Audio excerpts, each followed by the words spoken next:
Ventilator ਨੂੰ ਜਦੋਂ ਪਤਾ ਚੱਲਿਆ ਨਾ ਕਿ 14 ਮਈ ਨੂੰ ਸਿਆਲਕੋਟ ਇਮਰਾਨ ਖਾਨ ਆ ਰਿਹਾ ਹੈ ਤੇ ਉਸ ਖਾਜਾ ਵੈਂਟੀਲੇਟਰ ਦੀਆਂ ਕਾਂਪੇ ਡਾਂਗ ਗਈ ਹੈ।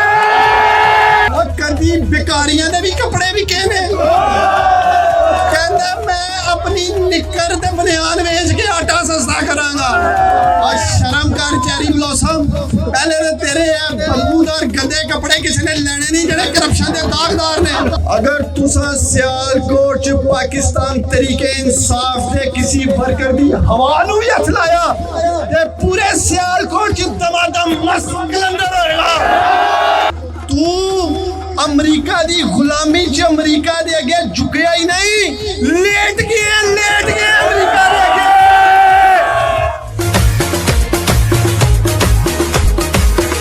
सर मुझे ये बताएं कि आज ये जो आपने करवाया प्रोग्राम का मकसद क्या है?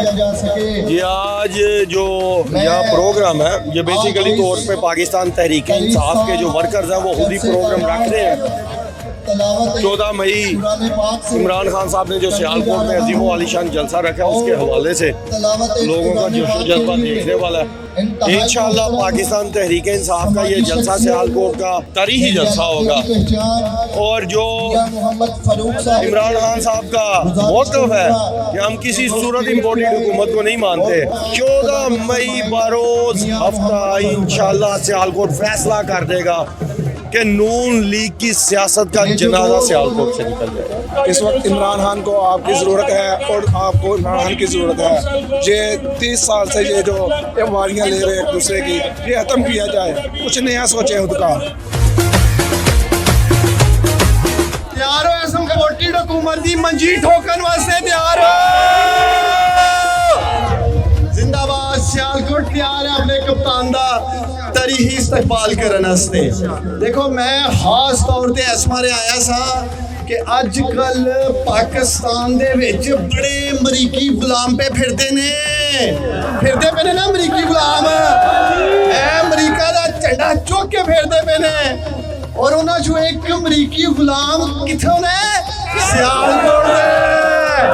सियालकोट दे विच भी एक अमरीकी गुलाम है और मैनू अफसोस नाल कहना पड़ रहा है कि इस बेशरम वजह वेंटिलेटर दा ताल्लुक सियालकोट नाल है।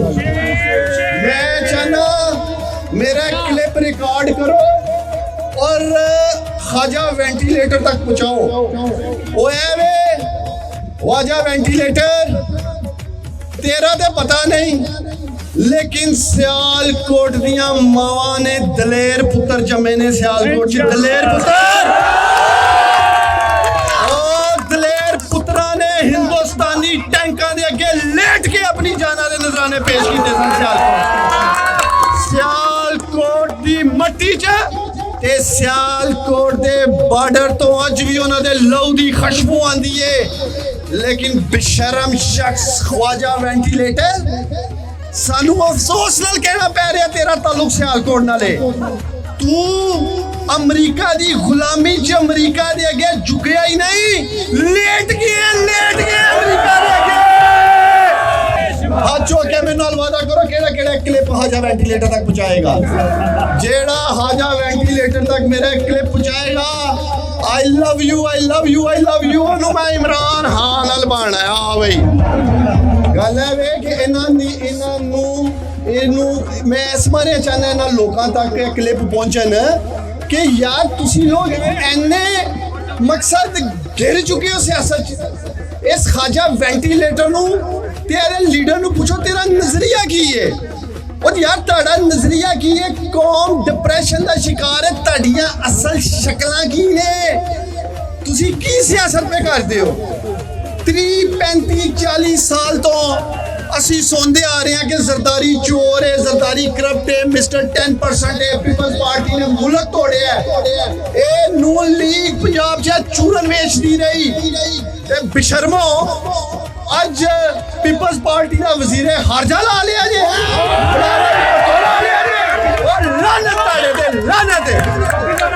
माफी मंगो अपने वर्करां कोलों। इन्हों इस ख्वाजा वेंटिलेटर नू सियालकोट च नून लीग दे वर्करां को माफी मंगनी चाहिए।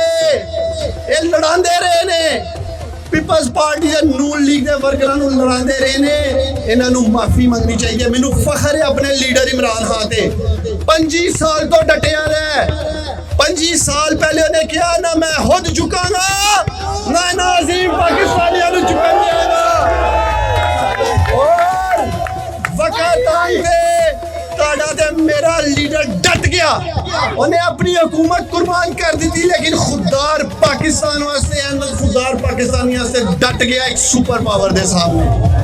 अब मैं आखिर ते इस ख्वाजा की ताड़ी आवाज इस ख्वाजा वेंटिलेटर दे कन्ना तक जानी चाहिए ख्वाजा ख्वाजा ख्वाजा और कान खोल के सुन ले ख्वाजा वेंटिलेटर ए अजीम पाकिस्तानी ते साडा अजीम मुल्क पाकिस्तान वेंटिलेटर ते नहीं है अज वेंटिलेटर ते तू ते तेरी सियासत है सियालकोट च और इस वेंटिलेटर दियां तारा सियालकोट दे अजीम लोकां दे हत्थ च ने आने वाले इलेक्शन च तेरियां तारा खिच के दिखा देणगियां तेरी लिहाजा तुसां सारियां ने 14 मई ਨੂੰ ਇੱਕ ਤੇ 13 ਨੂੰ ਅਸੀਂ ਇੱਕ ਤਾਰੀਖੀ ਰੈਲੀ ਕੱਢ ਰਹੇ ਹਾਂ ਤੁਸੀਂ ਸਭ ਨੇ ਆਣਾ ਸਾਇਰ ਅਲੀ ਬੱਗੇ ਨੂੰ ਬੁਲਾਇਆ ਤਾਂ ਕਿ ਸਾਡੇ ਕੌਮੀ ਤਰਾਨੇ ਜਜ਼ਬੇ ਨਾਲ ਚੱਲਣ ਉਸ ਦਿਨ ਇਨਸ਼ਾਅੱਲਾ ਤਾਲਾ 13 ਮਈ ਨੂੰ ਸਿਆਲਕੋਟ 'ਚ ਚਾਂਦ ਰਾਤ ਹੋਏਗੀ ਚਾਂਦ ਰਾਤ ਇਹ ਮੈਂ ਤੁਹਾਡੇ ਨਾਲ ਵਾਅਦਾ ਕਰਨਾ ਕਿ ਇਨਸ਼ਾਅੱਲਾ ਤਾਲਾ ਆਪਣੇ ਲੀਡਰ ਦੇ ਸ਼ਾਨੇ ਸ਼ਾਨ ਅਸੀਂ ਜਲਸਾ ਵੀ ਕਰਾਂਗੇ ਇੰਤਜ਼ਾਮਾਤ ਵੀ ਕਰਾਂਗੇ ਤਾਰੀਖੀ ਇਸਤਕਬਾਲ ਵੀ ਕਰਾਂਗੇ ਲੇਕਿਨ ਮੈਨੂੰ ਕੁਝ ਦੋਸਤ ਦੱਸ ਰਹੇ ਸਨ ਉਹ ਖਾਜਾ ਵੈਂਟੀਲੇਟਰ ਨੂੰ ਮਿਲਣਗੇ ਸਰ ਉਹਨਾਂ ਕਿਹਾ ਖਾਜਾ ਵੈਂਟੀਲੇਟਰ ਨੂੰ ਜਦੋਂ ਪਤਾ ਚੱਲਿਆ ਨਾ ਕਿ 14 ਮਈ ਨੂੰ ਸਿਆਲਕੋਟ ਇਮਰਾਨ ਖਾਨ ਆ ਰਿਹਾ ਹੈ ਤੇ ਉਸ ਖਾਜਾ ਵੈਂਟੀਲੇਟਰ ਦੀਆਂ ਕਾਂਪੇ ਡਾਂਗ ਗਈ ਹੈ ਤੇ ਮੈਨੂੰ ਉਮੀਦ ਹੈ ਇਹ ਖਾਜਾ ਵੈਂਟੀਲੇਟਰ 14 ਤਰੀਕ ਨੂੰ ਜੁੱਤੀਆਂ ਛੱਡ ਕੇ ਸਿਆਲਕੋਟ ਚੋਂ ਨਹੀਂ ਨਸੇਗਾ ਤੇ ਨਾਲ ਇਹਦੇ ਖੁਆਰੀ ਜਿਹੜੇ ਨੇ ਔਰ ਆਖਰ ਤੇ मैं इन्हां सारियां नूं खास पैगाम देना चाहना अगर तुसां सियालकोट च पाकिस्तान तरीके इंसाफ दे किसी वर्कर दी हवा नूं भी हथ लाया ते पूरे सियालकोट च दमादम मस्त कलंदर होएगा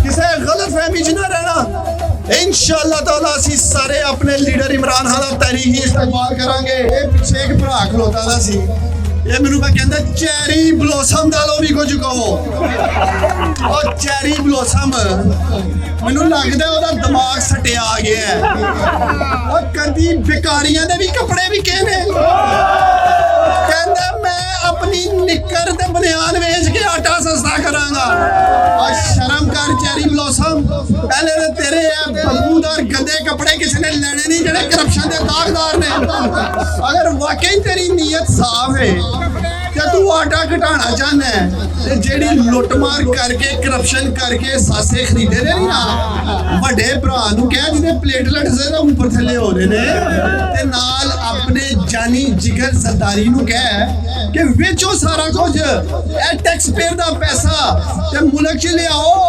आटा ते होएगा नाल चीनी पेट्रोल ते डॉलर भी सस्ता होएगा गुलामी गुलामी अम्पार्टी हुकूमत अगुवाई हुकूमत इमरान खान कौन बचाएगा पाकिस्तान कौन बचाएगा पाकिस्तान